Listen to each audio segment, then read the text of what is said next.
Bonsoir, chers amoureux du logiciel Microsoft Office Excel.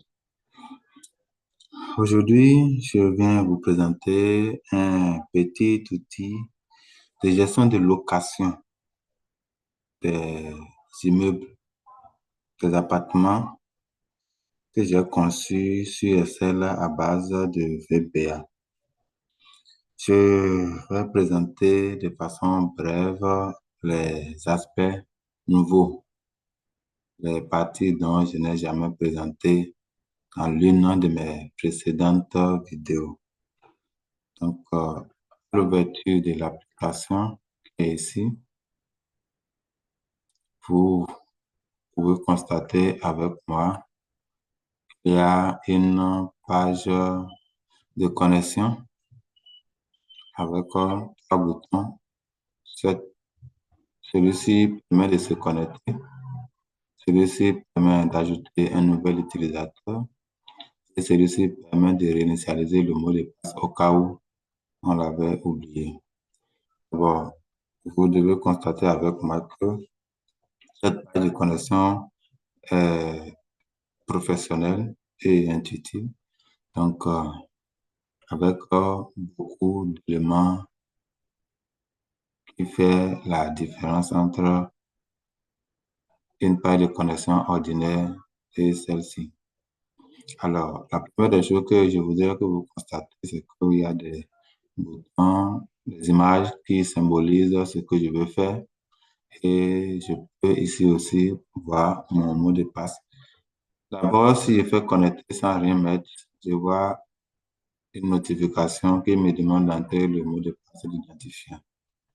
Et que je mets un mot de passe erroné, on me dit le mot de passe est erroné. Vous voyez, c'est trois possibilités avant que mon compte ne soit bloqué. Maintenant, dès que le mot de passe est correct, je vous montre, j'ai la possibilité de ouvrir, de fermer, de faire connecter. Voilà le message de bienvenue. Voilà le tableau de bord dynamique qui se présente à moi, qui permet de récapituler l'ensemble des informations dont j'ai besoin, notamment le nombre de propriétaires qui sont dans ma base, locataires, le nombre d'immeubles, immeubles libres, loyers encaissés, ainsi de suite. Et ici, j'ai récapitulatif à chaque propriétaire. Dès que je choisis le nom d'un propriétaire dans la liste, s'il n'a pas d'immeuble, on le saura. La mensualité, tout ça, on le saura. Dès que je choisis un autre, c'est les informations relatives à ce propriétaire. Mais vous devez constater aussi, comme je ne veux pas avoir beaucoup de boutons, j'ai mis le bouton de déconnexion ici. Et ce bouton permet de générer le loyer de graphique de loyer à recouvrer par immeuble. Ici, j'ai la possibilité de faire les filtres au cours des 10 dernières années. Si je clique ici, le loyer est généré automatiquement. Voilà l'autre aspect que je vais vous présenter. Et aussi, voilà ici la page des menus qui permet de naviguer d'une page à une autre. Ici, dès que je viens ici, voilà, ici, base de données des propriétaires avec les informations, les enregistre avec un formulaire aussi. Ici, l'ensemble des immeubles. Ici, les locataires. Ici, les contrats qui sont générés, montant de loyer, nombre de personnes, toutes les informations qu'il faut. Ici, le règlement effectué, paiement de loyer, consorts qui sont enregistrés. Ici, la caisse qui gère les dépenses ainsi que la rétrocession du montant de chaque propriétaire. Ici, lorsqu'il y a un travail à faire sur un bâtiment, c'est ici que c'est enregistré et là, on aura la lettre pour savoir que ce bâtiment n'est pas prêt à mettre en location. Ici, c'est les paramètres pour les configurations, les données qui sont de l'autre côté. Et ici, je l'ai laissé ouvert parce que normalement, ce n'est pas ouvert, c'est pour vous montrer en cas d'ajout d'un nouvel utilisateur. On va constater ça ici. En cas de changement de mot de passe, on va constater ça. Sinon, après, dès que l'application est prête à l'emploi, personne ne pourra voir cette page-là. Alors, on va à la page ici.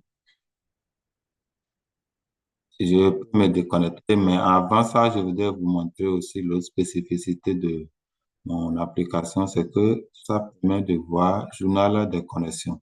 Si je clique sur ça avec le mot de passe administrateur, je peux voir l'ensemble, la date, les heures, identifiant le profil et le statut de tous ceux qui sont connectés.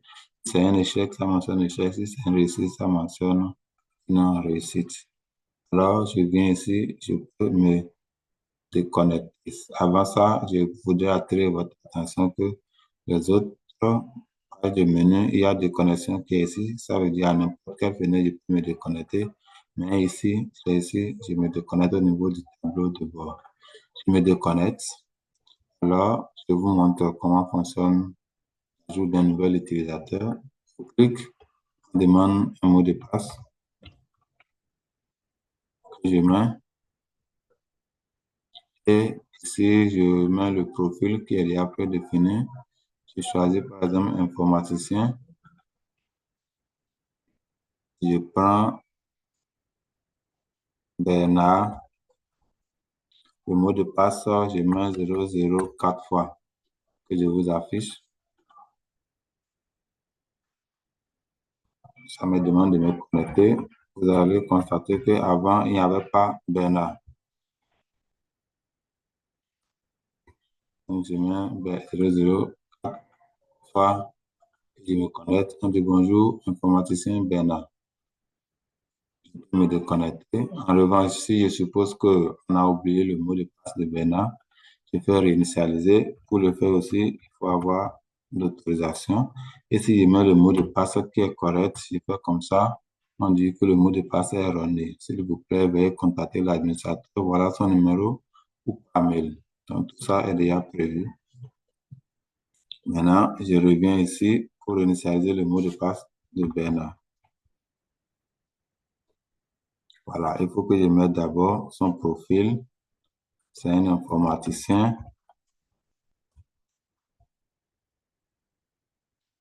C'est Bernard.